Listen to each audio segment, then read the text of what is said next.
Good morning, children.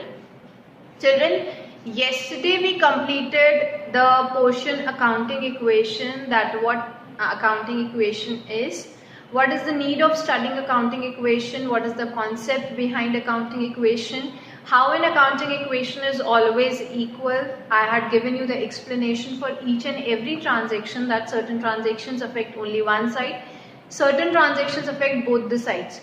So children, now going forward, let us now study the next topic, the next portion, that is the rules of debit and credit. कि क्या होता है basically debit और credit हम पढ़ते आ रहे हैं. हमने लास्ट 2-3 चैप्टर्स में पढ़ा है. ड्यूअल एस्पेक्ट कॉन्सेप्ट पढ़ा था हमने. And what dual aspect concept states that, it states that each and every transaction has two aspects. It affects two accounts at a time, or it affects two sides of account, that is debit and credit. हमने यही पढ़ते आ रहे हैं हम इतने time से, हम last 1 month से, लाइक कि क्या होता है डेबिट और क्रेडिट. हर ट्रांजेक्शन जो होता है वो दो जगह जाता है, one is debit and the other one is credit, and हमेशा इक्वल अमाउंट से जाता है, तभी जो होता है हमेशा debit and credit is equal. All the things are interconnected. आपने भी अकाउंटिंग इक्वेशन में भी यही पढ़ा था कि both the sides are equal. वहां पर साइड्स थे, यहाँ पर डेबिट क्रेडिट है, but the concept was same. वो आप जब आगे पढ़ोगे तो आपको समझ में आएगा कि कैसे होता है, बट यही कॉन्सेप्ट वहां पर भी अप्लाई होता है कि ड्यूअल एस्पेक्ट कॉन्सेप्ट होता है. हर ट्रांजैक्शन के दो एस्पेक्ट होते हैं, one is debit and the other one is credit, and the amount is always equal for debit and credit. It is quite possible that एक ट्रांजेक्शन से दो साइडेड डेबिट और क्रेडिट, तो जरूरी नहीं है only 2 accounts are affected, but more than 2 accounts can be affected, but the amount will be equal. Like suppose debit, the transaction is of 10,000. Okay, the transaction, total transaction कितने का है? 10,000 का है. तो जरूरी नहीं है कि एक अकाउंट डेबिट हो 10,000 से और दूसरा अकाउंट क्रेडिट हो. हर ट्रांजेक्शन में मिनिमम 2 अकाउंट्स अफेक्ट होंगे. मैक्सिमम मैंने परसों भी बताया था कि उससे ज्यादा भी हो सकते हैं, but minimum 2 will be affected. So children, जरूरी नहीं है कि एक डेबिट में और एक क्रेडिट में हो. It can be possible that 2 accounts are affected on the debit side and 1 account is affected on the credit side. Like suppose एक अकाउंट 9,800 से हो रहा है, दूसरा अकाउंट 200 से हो रहा है, और यहाँ पर एक ही अकाउंट जो है वो 10,000 से अफेक्ट हो रहा है क्रेडिट साइड में. तो it is quite possible that more than 2 accounts are affected from one particular transaction. अब अकाउंट में बार बार बोल रही हूँ, व्हाट इज एन अकाउंट. तो अकाउंट क्या होता है चिल्ड्रन? अकाउंट, मैंने जो बेसिक अकाउंटिंग टर्म्स आपको पढ़ाए थे, तो मैंने आपको ये टर्म पढ़ाया था account. Account is a place where all the transactions related to a particular item are recorded. Account में हम क्या करते हैं? जब हम समराइजिंग करते हैं, summarising is the second step of accounting. जब हम समराइजिंग करते हैं, तो समराइजिंग करते टाइम हमको समराइजिंग कहाँ करना पड़ता है, उसके लिए हम एक अकाउंट मेंटेन करते हैं. अब वो समराइजिंग हम कहाँ लेकर जाएंगे? मेरे को समराइजिंग करनी है, मुझे समराइजिंग की एक जगह डिसाइड करनी पड़ेगी. तो that particular जगह, that particular place is known as an account. That time also I told you about the format of account, how an account is prepared. Today also I'll be telling you the format for account. Account में जिसका भी account बनाते हैं, सबसे पहले हम उसका नाम लिखते हैं. Suppose मैं cash account बना रही हूँ, तो I'll write cash account. If I am making Ram account, तो राम अकाउंट, सोहन अकाउंट तो सोहन अकाउंट, सैलरी अकाउंट तो सैलरी अकाउंट, जिसका भी अकाउंट बना रहे हैं वो name. Then an account is divided into 2 sides. फिर वही डेबिट और credit. Each and every account is divided into 2 sides. जब आप डिवाइड करते हो तो you just draw 2 lines for dividing. Centre से आप डिवाइड करते हो.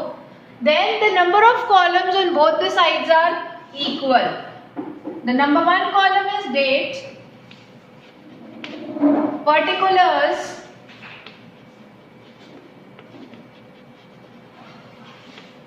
JF, the full form of JF is General Folio and Amount.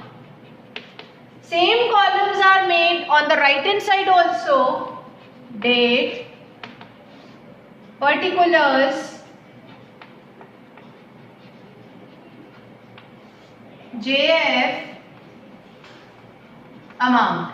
अब कौन सा साइड डेबिट है, कौन सा साइड क्रेडिट है? तो इस डबल लाइन के लेफ्ट हैंड साइड वाला जो साइड होता है इट इज डेबिट. तो हम क्या करते हैं, टॉप पर लिख देते हैं DR. DR is a short form for debit.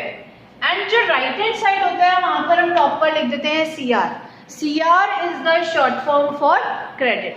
अब एक सपोज कैश अकाउंट मैंने बनाया, तो कैश के मेरे जितने भी ट्रांजैक्शंस होंगे वो सब मैं उठाकर कहाँ रख दूंगी, यहाँ रख दूंगी, ताकि मुझे पता चल जाए कि मेरे कैश के क्या क्या ट्रांजैक्शंस हैं, किस डेट पर कौन सा ट्रांजैक्शन हुआ है. हम डेट में जो डेट पर होता है वो डेट लिखते हैं. पर्टिकुलर्स में हम उसकी डिटेल लिखते हैं कि क्या ट्रांजैक्शन हुआ है, हम पोस्टिंग करते हैं. That I will tell you in the ledger chapter. JF में क्या होता है बच्चे, JF में एक नंबर आता है जो कि मैं आपको आगे बताऊंगी. एंड अमाउंट में जितने का वो ट्रांजैक्शन है वो अमाउंट हम लिखते हैं. तो इससे क्या होता है, इससे हमें ये पता चलता है कि एट लास्ट जब मैंने कैश अकाउंट को क्लोज किया तो मेरे पास कैश का क्या बैलेंस था. तो this is a account and this is debit and this is credit. पर अब क्या डेबिट में जाएगा, क्या क्रेडिट में जाएगा, this will be studying in the rules of debit and credit. हमको ये पता होना चाहिए देयर आर सर्टेन रूल्स कि what will go on the debit side and what will go on the credit side. तो ये अब हम देखते हैं. There are two approaches for dividing this. One is the modern approach and the other one is the traditional approach. One is the modern approach and the other one is the traditional approach. तो modern approach को हम American approach भी बोलते हैं children, and traditional approach is known as the British approach. Traditional approach is known as British approach. पिछले बहुत सालों से हम ट्रेडिशनल अप्रोच से ही अपने rules of debit and credit पढ़ते आ रहे हैं. But let me first discuss the modern approach. Modern approach में क्या किया है, जितने भी अकाउंट्स होते हैं, जितने भी n number of accounts are there, उनको 5 कैटेगरीज में डिवाइड किया है. असेट्स अकाउंट, लायबिलिटीज अकाउंट, ये सब आप जानते हो क्या होता है. मैंने आपको बेसिक अकाउंटिंग टर्म्स में पढ़ाया था. व्हाट आर असेट्स, जो हमारी स्ट्रेंथ होती हैं वो असेट्स होती हैं, जो हमारी रिस्पॉन्सिबिलिटीज होती हैं वो हमारी लायबिलिटीज होती हैं. Capital account, income account and expenses account. जो भी आपको रिसीव हो रहा है इज योर इनकम एंड जो भी आप पे कर रहे हो are expenses for you.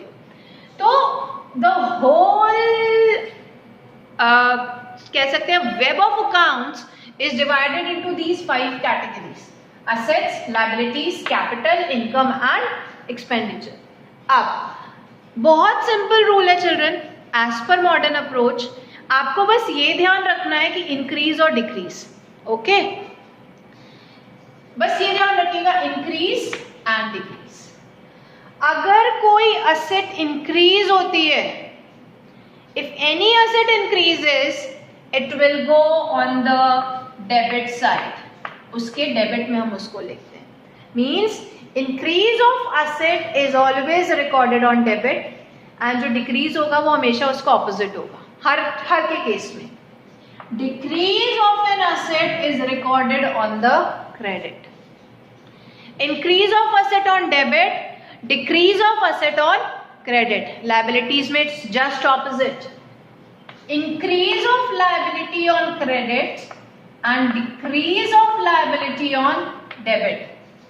Increase of liability credit, decrease of liability debit. इसका मतलब liabilities का जो बैलेंस होता है वो क्या होता है, क्रेडिट बैलेंस होता है, और assets का जो बैलेंस होता है वो डेबिट बैलेंस होता है. Then capital और liability सेम होती है, तो same concept will be applied. Increase in capital credit, decrease in capital debit. Increase in capital credit, decrease in capital debit. Incomes पे आ जाइए. The concept for liability, capital and incomes is same. So increase in income, credit, decrease in income, debit.